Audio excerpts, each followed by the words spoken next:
इसमें जो चीज याद रखने वाली है ना वो ये है कि एक तो ये ग्राउंड से आती है, इसलिए इसको कहते हैं ग्राउंड पिच। ठीक है, जो इसकी सीबेक साइड होती है वहां पे डर्माटाइटिस होता है।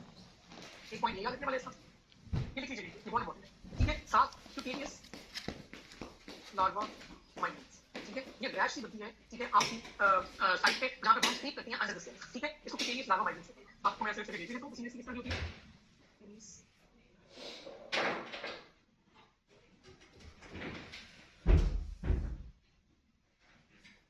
देख लीजिए प्लीज, ग्रुप में ना, जैसे क्यूटेनियस लार्वा माइनस। ठीक है, उसके बाद इसमें एक और चीज याद रखनी है कि इसमें कफ और साथ फ्लू वाले सिम्टम्स आते हैं, फेरिंजाइटिस और साथ लॉफलेस निमोनिया आता है। और चौथी चीज इसमें याद रखनी है, ठीक है, वो है इयोसिनोफिलिक गैस्ट्रोएंटेराइटिस। ये जो चीज है इसकी इंपॉर्टेंट है, जो कि फर्क है या तो इसकी मेक श्योर रखिए आप पिक कर सको। यही ऑब्वियसली इसमें आप स्टूल लगाते हैं, पीसीआर लगाते हैं, ठीक है, इन सब का डायग्नोसिस ऑब्वियसली इसी तरीके से आप स्टूल लगाते हैं, पीसीआर लगाते हैं, सारी रूल्स इसी तरीके से, ठीक है। लेकिन इसमें इयोसिनोफिलिक एंटेराइटिस है, ये गैस्ट्रोएंटेराइटिस है, तो इसमें आप कोलोनोस्कोपी भी करवाते हैं।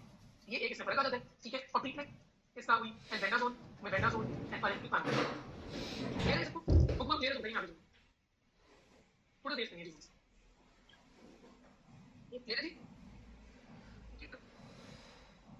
उसके बाद आप याद रखिए ट्रिकुलस ट्रिकुलर, इसका नाम है ट्रिकुलर फॉर्म। ठीक है, इसका नाम आपको याद रखना है। ठीक है, एक तो इसमें याद रखना है कि इसकी बैरल शेप्ड हुआ है, नंबर 1। नंबर 2 आर से याद रखना है आपने, इसमें रेक्टल प्रोलैप्स इसमें होता है। ठीक है, तीसरी चीज आपने आर से याद रखनी है कि इसमें राइट लोअर क्वाड्रेंट पेन होती है। Barrel shape, rectal prolapse and right lower quadrant pain in ट्रिकुलस ट्रिकुलर। ठीक है, इसका ट्रीटमेंट हुई है एल्बेंडाजोल मेबेंडाजोल, लेकिन इसमें साथ आपने नाइट्रस ऑक्साइड याद रखना है। डिकोडेड ट्रांसलेशन टू ऑक्सीजन याद नहीं है आर से में एल्बेंडाजोल मेबेंडाजोल और नाइट्रस ऑक्साइड। ये तो देख ना आगे। अगला आपके पास आ जाता है जी स्पॉन्डिलोलिसिस। इसमें जो चीजें याद रखनी है, ठीक है, वो 3 है। एक है लार्वा करंस। लार्वा करंस बेसिकली आपका अर्टिकेरियल ट्रैक होता है, प्लूरेटिक या अर्टिकेरियल ट्रैक। ठीक है, प्लूरेटिस हो तो पूरे ट्रैक की तरह। ठीक है, दूसरा लॉफलेस निमोनिया जो पीछे भी बताया हुआ है, और तीसरा आपने इसे याद hyper infection syndrome. Hyper infection syndrome क्या होता है कि बेसिकली बैक्टीरिया होता है, फैटी की पत्रा बन जाती है, साथ अगर आपने सिंपल ऐसे याद रखना है कि हेमोप्टिसिस शुरू हो जाती है। स्पॉन्डिलोलिसिस में हेमोप्टिसिस शुरू हो जाती है। ठीक है, इसमें जी इन्फेक्शन सिंड्रोम रिपीट करते हैं, हाइपर इन्फेक्शन सिंड्रोम। बेसिकली इसमें होता ये है, ठीक है, कि जो लार्वा होते हैं ना, ठीक है, वो बेसिकली स्टूल में पास होते हैं, उसके बाद वो रीइंफेक्ट करते हैं होस्ट या होस्ट। ठीक है, जब वो रीइंफेक्ट करते हैं तो शदीद एब्डोमिनल पेन, फीवर और एब्डोमिनल डिस्टेंशन होती है। ठीक है, abdominal pain, fever and abdominal distension. ठीक है, साथ ही साथ पिटी की पत्रा बन जाते हैं और कफ शुरू हो जाती है, जिसमें के साथ हेमोप्टिसिस हो जाती है।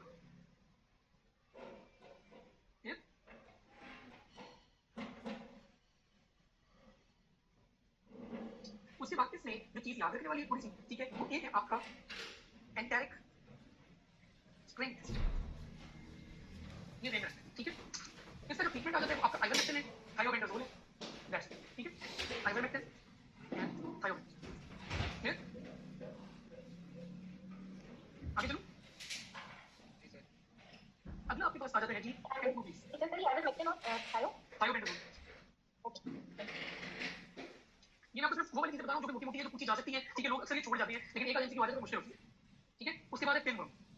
पिनवर्म का दूसरा नाम है एंटीरोपियस वर्मिकुलरिस। ठीक है, इसमें ये सबको आती हुई है, सबसे कॉमन है जो हमने पढ़ी होती है अपने एमबीबीएस में। ठीक है, इसमें होती है कि पेरी एनल और पेरिनियल इचिंग होती है इसमें। ठीक है, और इसमें जो इंपॉर्टेंट चीज है ना, ठीक है, टेप टेस्ट होता है, अगर आपको याद होगा। ठीक है, टेप टेस्ट होता है, वो टेप जो है, ठीक है, पेरिनियल इचिंग लगाते हैं और जो स्ट्राइक ऑफ करके माइक्रोस्कोप के अंदर ऑब्जर्व करते हैं, तो उसमें आपको इसकी ओवर नजर आती है। इसमें ये नहीं होता। ठीक है, और इसमें ट्रीटमेंट वही आपका albendazole, mebendazole and pyrethric acid. ठीक है, रात को इसमें इचिंग होती है and perineal and perineal itching. इसमें पिनवर्म से पेरिनियल एंड पेरिनियल आती है, टी से ये दोनों चीजें याद रखिएगा। पेशेंट को ठीक करना, बाकियों को भी करना।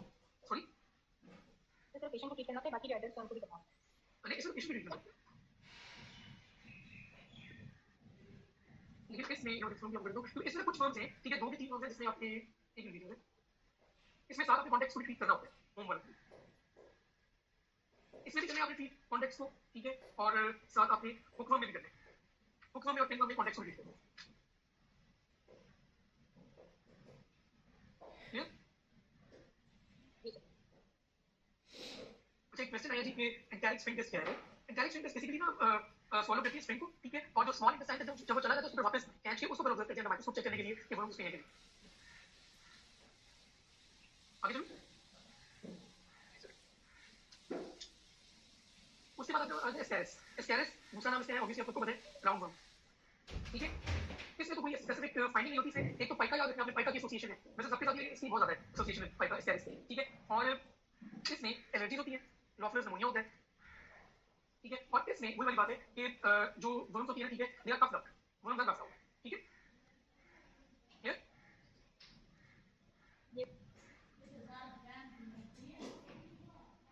उसके बाद आते हैं टॉक्सोपोरिएसिस।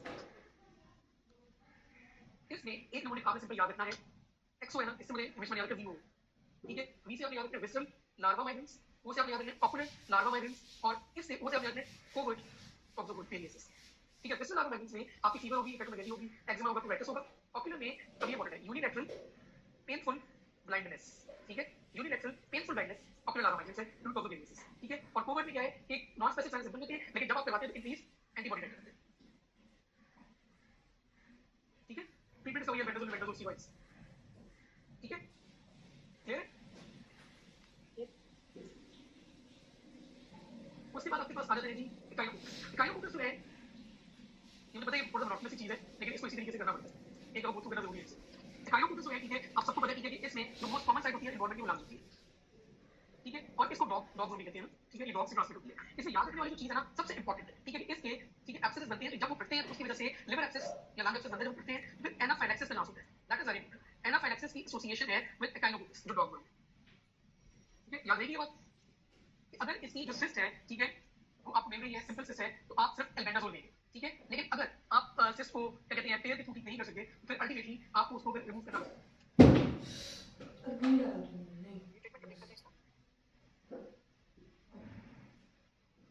इसमें बेसिकली ये होता है, ठीक है, नॉर्मली तो आप सिर्फ एल्बेंडाजोल लेंगे, ठीक है, एक वीक के लिए, अगर सिंपल सिस्ट है, एक्सेसिबल है, ठीक है। और अगर क्या कहते हैं वो एक्सेसिबल है, ठीक है, वो इसके बाद नहीं ठीक हो रही, फिर आप पेयर करते हैं, पेयर सारा पीएल, पी से आ जाता है आपके पास फंक्शन करते हैं सिस्ट वॉल को, ए से एस्पिरेशन करते हैं आप सिस्ट टेंडेंसी, ठीक है। और आई और आर करते हैं इंस्टिलेशन एंड रीएस्पिरेशन ऑफ द पोलीसाइनेज, ठीक है। आप उसके अंदर जो क्या कहते हैं ये वर्म बेसिकली किल करने वाला एजेंट होता है, उसको आप एल्बेंडाजोल को डायरेक्टली इंजेक्ट कर दीजिए, फंक्शन किया, एस्पिरेट किया, ठीक है। उसके बाद आपने उसको क्या कहते हैं इंस्टिलेट किया एल्बेंडाजोल से, फिर आपने रीएस्पिरेट किया। अगर ये नहीं होता तो फिर सर्जरी करते हैं, क्लियर? क्लियर हो गया जी? यस सर, देखिए पीरियड की तरह दोबारा रिपीट करें क्या जी? सर, ये PAIR जरा दोबारा रिपीट करें। अब जब सिस्ट होता है, फिर उसके बाद एस्पिरेशन करते हैं आप, जो सिस्ट के कंटेंट्स होते हैं, उसके बाद आप इंस्टेल करते हैं जो पोलीसाइनेज होता है, और फिर उसको रीएस्पिरेट करते हैं, ठीक है। ठीक है सर। इसका एक क्वेश्चन जो आया हुआ है, और वो ये आया हुआ है कि जो इकाइनोकोकस है, ठीक है, इसकी प्रोग्नोसिस, गुड प्रोग्नोस्टिक फैक्टर्स कौन से हैं?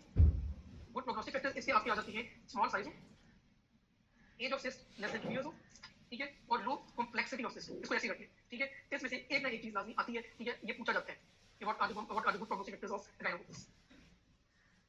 बाकी प्रिवेंशन तो ऑब्वियसली आप सबको बताइए, क्लियर? आगे चलो।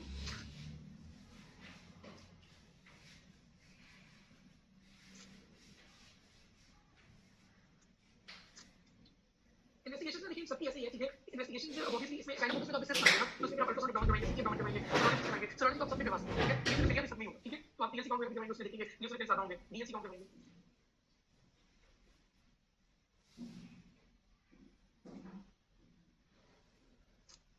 क्लियर हो गया जी? क्लियर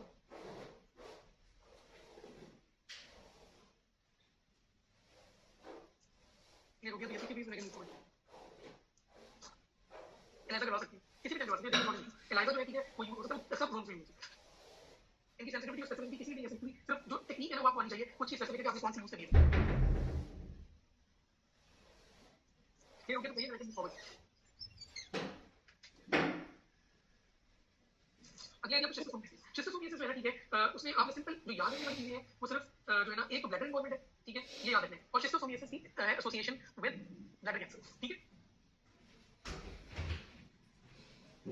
इसकी एसोसिएशन के बताइए, सॉरी, एसोसिएशन के बताइए आपने, इसकी तो आपने शिस्टोसोमियासिस शिस्टोसोमियासिस बेसिकली नहीं, शिस्टोसोमियासिस बेसिकली आपका इंफेक्शन करवा रहा होता है ब्लैडर का, ठीक है, और साथ ही साथ प्रीडिस्पोज कर रहा होता है कैंसर के लिए, ब्लैडर कैंसर के साथ स्ट्रांग एसोसिएशन है शिस्टोसोमियासिस।